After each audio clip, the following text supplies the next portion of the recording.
የምርጫ ውጤት ይፋ ባይደረግም ምርጫ በተካሄደባቸው የቅማንት አካባቢዎች ብልጽግና በከፍተኛ ልዩነት መሸነፉ ታወቀም።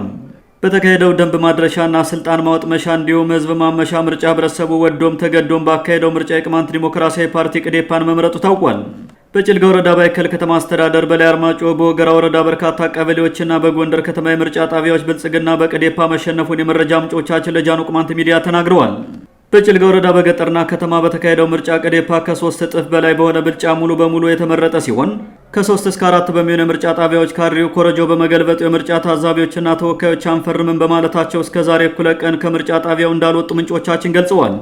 ሰራባ ከተማ በሚገኘው ትምህርት ቤት በነበረው ምርጫ ጣቢያ ብልጽግና ፓርቲ ከ3 እጥፍ በላይ በሆነ ድምፅ በቅዴፓ በመበለጡና ካድሬው ኮረጆ በመገልበጥ ውጤቱ ይፋ አልሆነም ያሉን የመረጃ ምንጮቻችን የተሸነፈው ካድሬ ለተማሪው ሁሉ በግድ የምርጫ ካርድ አድለን ጉድ ተሰራን ሲል መሰማቱን መረጃ አድርሰውናል።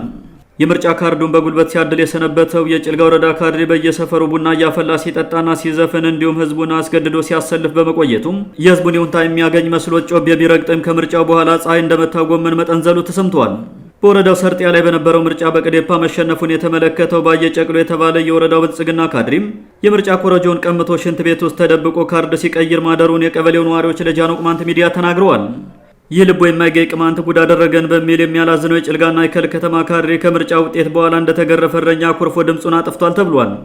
በላይ አርማጭሆ ወረዳም ቅዴፓ ማሸነፉ የታወቀ ሲሆን ስግብግብ ካድሬው በተቻለው ሁሉ ኮረጆ መገልበጡ ሳይበቃው የሮቤት ቀጠናን ህዝብ ሲያሸብር መዋሉ ተሰምቷል። የትላንቱ ምርጫ ዘራጌ ላይ እንዳይካሄድ ለማድረግ ፋኖ መጣ በሚል አቋርጣችሁ ውጡ ሲል ትዕዛዝ ያስተላለፈው አቶ አበባስሬና ሌሎች ተላላኪ ካድሬዎች ከማዕከላዊ ጎንደር ጌቶቻቸው ጋር በመተባበር ባለፈው ውድ ሮቤት ከተማን በፋኖ በማስጠቃት ትልቅ ጉዳት ያደረሱት አልበቃ ብሏቸው ዛሬም ፋኖን ወደ ከተማው በማስገባት የትላንትናውን የዘራጌውን ጥፋታቸውን እውነት ለማስመሰል ጥረት ሲያደርጉ መዋላቸው ታውቋል። የብልጽግና የወረዳ ካድሬ በኪሱ ደብቆ የድምጽ መስጫ ወረቀትን በመያዝ ሲያጭበረብር ውሏል ያሉን የመረጃ ምንጮቻችን የጭልጋ ወረዳ ካድሬ የሆነው ዓለም ሰገድ የተባለ ግለሰብ 150 የድምጽ መስጫ ወረቀት በኪሱ ይዞ መገኘቱን ተናግረዋል። ከምርጫው ጋር በተያያዘ ከፍተኛ የማዕከላዊ ጎንደርና የላይ አርማጭሆ ወረዳ ካድሬዎች እንዲሁም የፋርጣው ማህበር ተስፈኛ ፋኖ ድራማ የተሰራው በላይ አርማጭሆ ወረዳ ሮቤት ቀጠና መሆኑን የገለጹልን የአካባቢው ነዋሪዎች በሴራው የበርካታ ሰዎች ህይወት መጥፋቱንና ንብረት መውደሙን አብራርተዋል። የቅማንት ህዝብም ሆነ በአካባቢው ያለው የአማራ ህዝብ ድምፁን አጥፍቶ በምርጫው ዕለት ጨፍላቂውን የብልጽግና ካድሬ በምርጫ ድምፁ አይቀጡ ቅጣት ቀጥቶታል ያሉን በርካታ አስተያየት ሰጪዎቻችን የፖለቲካ ስልጣንንና ወታደራዊ ኃይልን ተጠቅሞ ህዝብን አስገድዶ የድጋፍ ሰልፍ ማስወጣት ቢቻልም የህዝብ ልባዊ ድጋፍ ማግኘት አይቻልም፣ ህዝብም ህዝብ እንጂ ህፃን ስላልሆነ በካድሬው መቀባጠር አይሸነገልም ብለዋል።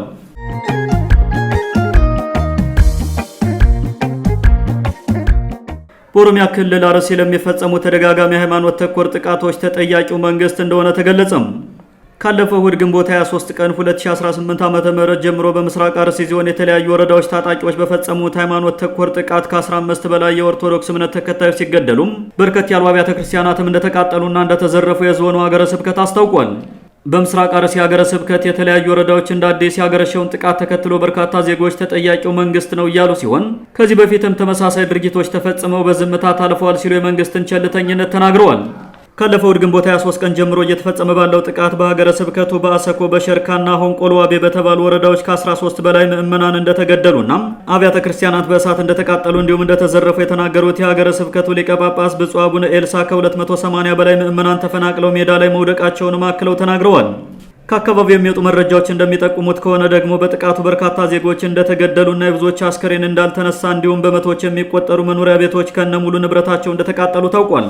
ጥቃት አድራሹ አካል ማን ሊሆን ይችላል ስንል የጠየቅናቸው የመረጃ ምንጮቻችን በበኩላቸው ማንነታቸውን በትክክል መግለጽ እንደሚቸገሩና ነገር ግን ከጉዳዩ መደጋገም መፍትሄ ማጣትና አንዳንድ ምልክቶች አንጻር የመንግስት እጅ እንዳለበት መገመት ብቻ ሳይሆን በትክክል መናገር እንችላለን ሲሉ ገዢውን ስርዓት ተጠያቂ አድርገዋል።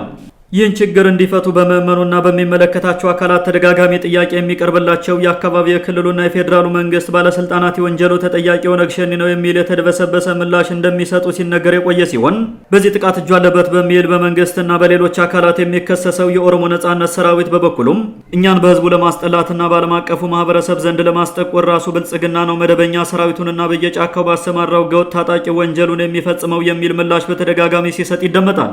በዚህ ጉዳይ አስተያየት የሚሰጡ አንዳንድ ፖለቲከኞች በበኩላቸው መንግስትም ሆነ ሌሎች መንግስትን እንቃወማለን የሚሉ ኃይሎች የህዝቡን እልቂት ለግል የፖለቲካ ፍጆታቸው እየተጠቀሙበት እንደሚገኝ ጠቅሰው ችግሩ ስር የሰደደና ውስብስብ በመሆኑ ገለልተኛ አካል ተቋቁሞ ሊያጣራውና ዘላቂ መፍትሄ ሊሰጥበት ይገባል ሲሉ ጠይቀዋል።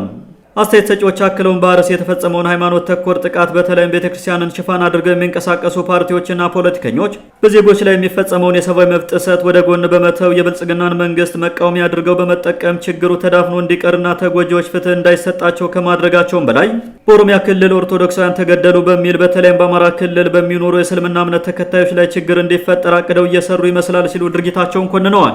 ሁሉም ሰው በየትኛውም አካባቢ በየትኛውም እምነት ተከታይ የሚፈጸምን ማንኛውንም አይነት ጥቃት ዘር፣ ሃይማኖት፣ ቀለምና ቦታ ሳይለይ መቃወምና ፍትህ እንዲረጋገጥ መጠየቅ አለበት ያሉን አስተያየት ሰጪዎቻችን ኢትዮጵያ ውስጥ የሚፈጠሩ ችግሮች አብዛኞቹ የብሔርና ሃይማኖት ሽፋን ስለሚሰጣቸው ንጹሃን ፍትህ ሳያገኙ እንደሚቀሩ ተናግረዋል። በአርሲም ይሁን በሌሎች የሀገሪቱ አካባቢዎች ለሚፈጸሙ ሃይማኖት ተኮር ጥቃቶች ተጠያቂዎች ብልጽግናና ሌሎች ኃይሎች ብቻ መሆን የለባቸውም የሚሉ አንዳንድ አካላት በበኩላቸው በብሔርና በፖለቲካ እንዲሁም መሰል ጉዳዮች ተከፋፍሎ ግማሹ መንግስትን ከፊሉ በየአካባቢው ታጥቆ እየተንቀሳቀሰ ያለውን የሰፈሩን ሽፍታ የሚደግፈው ሲኖዶስ ኃላፊነት መውሰድ አለበት ይላሉ።